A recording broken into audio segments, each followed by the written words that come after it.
All right, it's 2026, and you can't go anywhere without hearing Bruno Mars's new track. But Cha-Cha-Cha, it's not just another hit song. This thing is like a technical miracle. And today, we're going to do a full deep tissue autopsy to find out what makes it tick. And look, if you think I'm exaggerating, just look at this number, 4.2 billion. That's not total streams, that's just the view count for the hashtag Lemon Pepper Stepper Challenge on TikTok. This thing isn't just popular, it's a planetary force. Okay, so we've established this thing is a legit cultural phenomenon.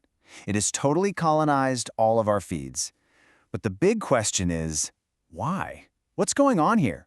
Well, we're about to break down the actual science behind this sensation. And the hard data? It paints an even crazier picture. We're talking #1 breakout status on Google for 3 weeks straight. It's the fastest-selling vinyl release of the entire quarter. And yeah, it's a complete takeover of pretty much every platform you scroll through.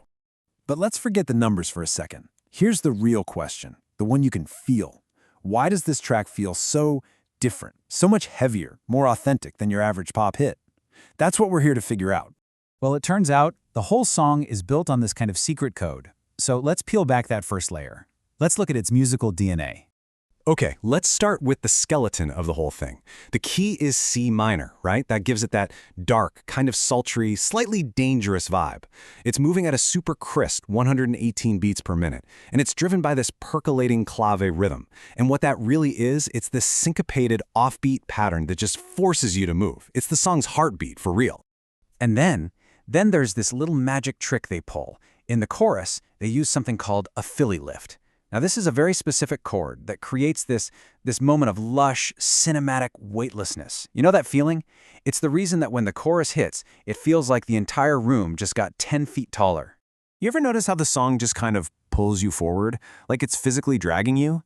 Yeah, that's completely intentional.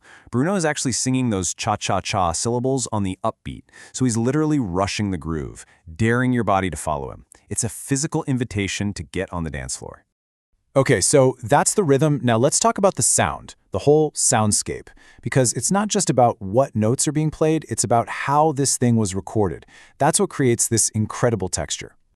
So here's the secret sauce. The track was recorded analog first. We're talking vintage gear, like those legendary Neve consoles, to get this warm, fuzzy harmonic saturation. And look, digital plugins can try to fake it, but they can never truly replicate that feel. That's why the whole song just feels so rich, so authentic.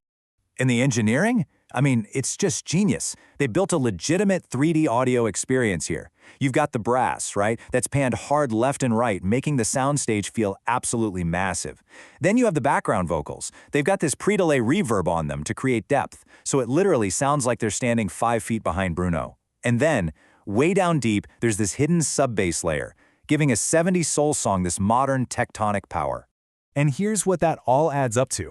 You get to the bridge, and those whisper vocals, they're mixed so incredibly wide in the stereo field, it creates this super intimate, almost haunting feeling.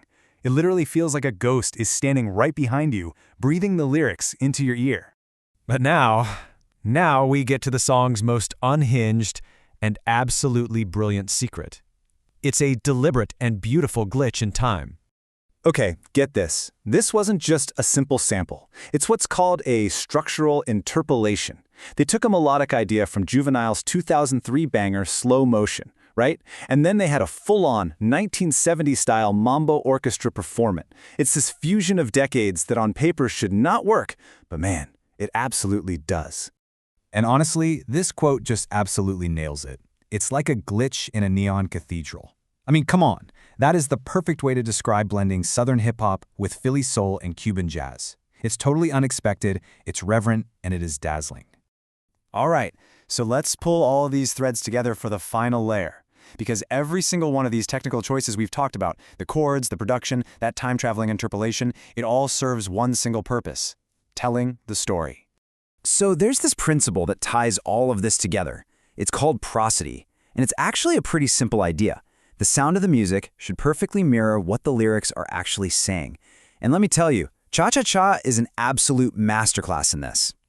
So check this out. Here's how they do it. The lyrics are about this relationship that's kind of dwindling, right?